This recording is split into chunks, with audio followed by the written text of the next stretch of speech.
Now that you've been introduced to the present, the imperfect, and the future tense of regular verbs, here in Chapter 6, we turn to the imperfect and future tense of the irregular verb sum.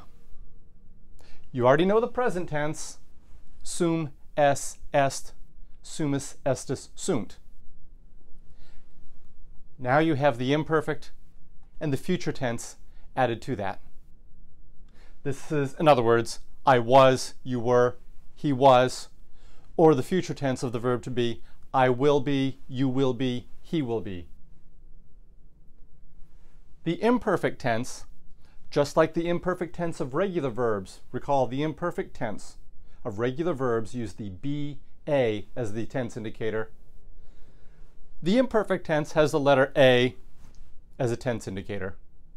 Eram, eras, erat, eramus, eratus, erant. The letter A throughout. And you can notice that it's fairly regular, unlike the present tense.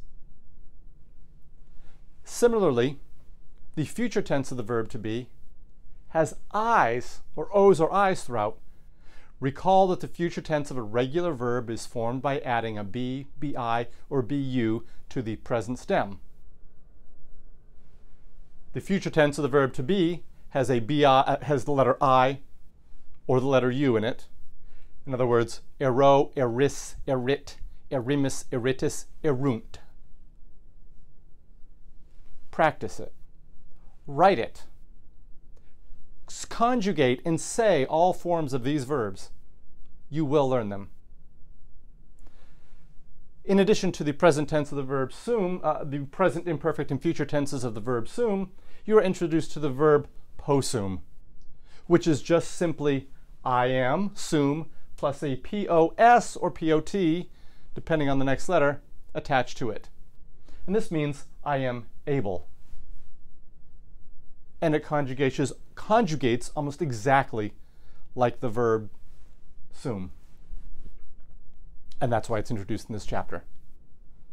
So recite and write these words. You will get it. Enjoy Chapter 6.